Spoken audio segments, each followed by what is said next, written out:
Leadership is a distributed phenomenon. Leadership is not the preserve of the person at the top of an organisation, such as a school. It is not even the preserve of a small group of senior leaders at the top. The idea that leadership is like this is an illusion. This may be hard to accept, because it is an illusion that a lot of people believe. Many people will say that organisations do need a heroic leader for them to work and flourish. Let's be clear. We are not saying here that leadership should be distributed. We are saying, like it or not, that it is distributed. Distributed leadership is a fact. What do we mean then by the statement that leadership is a distributed phenomenon? A social psychologist, Cecil Gibb, suggested in the 1950s that leadership is the outcome of group dynamics, and not just the actions of the person designated as leader. What this means is that if you want to understand the leadership of a group or an organisation, you have to consider the whole pattern of actions and interactions that are taking place. Everyone in the organisation influences what it feels like to be in that organisation, its culture, what it achieves or fails to achieve, its performance, and the things that it holds most or least important, its values. So, what does this look like in practice? This is a diagram of the influences on a school from different stakeholders who act and interact on a daily basis. It looks very neat and harmonious. In practice, the picture is far more complex. As well as collaborative and shared views, there are also conflicts. Let's consider a couple of examples which suggest how this complexity might play out. In example 1, the head teacher decrees that homework in all classes will be doubled for all students. Each teacher is told that this must be done from the following Monday. Some teachers discuss this amongst themselves and decide it's a good idea. They support the change in policy. Another group of teachers discuss it and decide it is a bad idea and resolve that they will quietly ignore the new policy. Other teachers keep their thoughts to themselves. Some decide to undermine the new policy because they don't like it. Others simply do not understand it and are not sure what they will do at all. Monday comes, and the experience of the new policy differs for students according to whose class they are in. Some are given a lot more homework. Others are given the same amount as before. Some are given triple the usual amount by teachers who are trying to undermine the new policy by making the burden as much as possible, or by teachers who have simply misunderstood the new policy.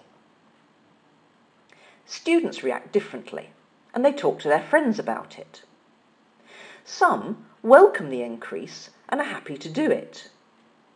Others declare they will not do the increased homework, or as a protest, any homework at all.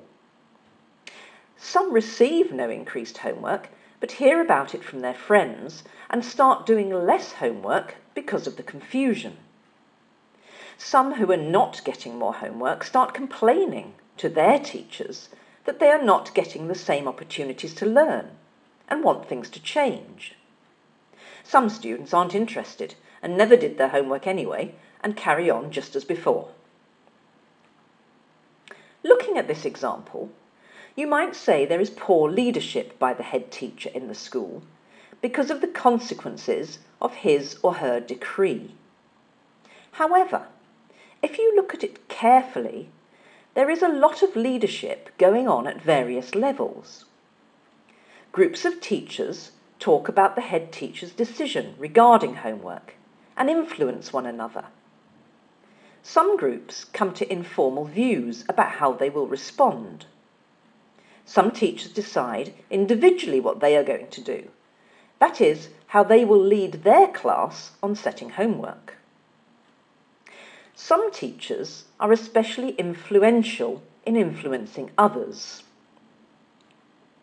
Students also influence each other, deciding to follow the policy or deciding to protest against it. All of this activity and interaction leads to certain outcomes.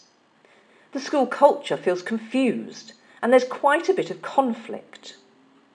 The pattern of homework is varied between classes and students without any consistent principle underpinning what is happening. The values of the school are unclear.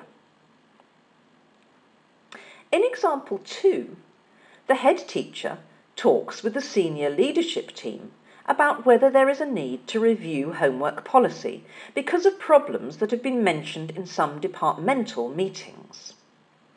They agree that there may be.